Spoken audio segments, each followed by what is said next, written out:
little over 2 years ago, Darcy Tucker was out on the ice when he noticed something wasn't right. Grab the gate, attaboy! So I coached my son's hockey team and was out on the ice with them, and I started to experience a little bit of pain, in the hip area, but over the course of time, it got worse and worse. Tucker, the former Toronto Maple Leaf who made a name for himself as one of the grittier players in the NHL, had all kinds of injuries over the years, but he never anticipated this.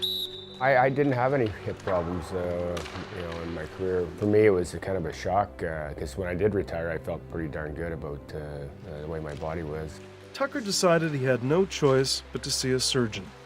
That pain was basically bone on bone by the time I got to Dr. Rodriguez, and kind of a lifesaver, so to speak, from a pain standpoint, a pain threshold. I wasn't able to sleep at night. For Dr. Sebastian Rodriguez, an orthopedic surgeon at Humber River Hospital, Tucker was an ideal candidate. This must have been your pushing off leg, because you can see you have a broken bit of bone and cartilage here, and there's no joint space anymore. What Dr. Rodriguez proposed was a total hip replacement, but with a bit of a twist.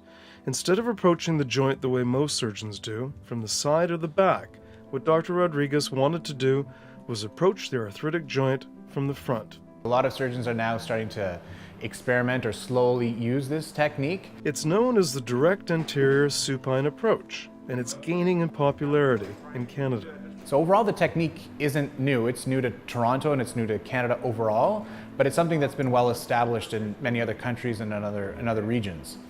The benefit for direct anterior approach hip replacement compared to conventional hip replacement is that there's less dissection through traumatic tissue. In Ottawa, one of the major centers for this approach, Dr. Paul Beaulet, head of orthopedics at the Ottawa Hospital, has performed this surgery more than 1,000 times in the last 10 years. The main thing is that you go between the muscles and you don't disrupt any of the nerve supply potentially to the muscles. So you don't really disrupt the engine. With the promise of less pain and a faster recovery, it's an approach that a growing number of doctors are beginning to perform in Canada.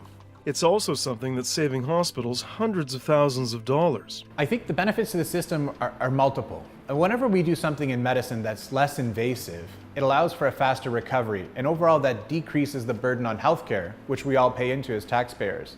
Last year, Humber River Hospital undertook an impact analysis to see how much this surgical approach would save the hospital. I think we did save the hospital about $237,000 was what I put on the paper, yeah. Despite the savings to the system, of the roughly 50,000 hip replacement surgeries being performed every year in Canada, only a small fraction of those are being done using this method. And the medical technology companies that manufacture the artificial hip are playing a key role in helping to train surgeons to use these innovative techniques. Overall, only about 8 to 10% of all the hip replacements done in Canada are currently being done through the anterior approach. And we're 36 hours post-surgery, and we're wheeling it. Darcy Tucker was fortunate to be one of those patients and had the surgery back in the summer of 2017. Today, Tim Galloway is hoping to benefit from the exact same surgical procedure. At age 55, Tim may not have had a career in the NHL, but he suffers from osteoarthritis, the #1 chronic condition afflicting Canadians. Getting out of bed's rough.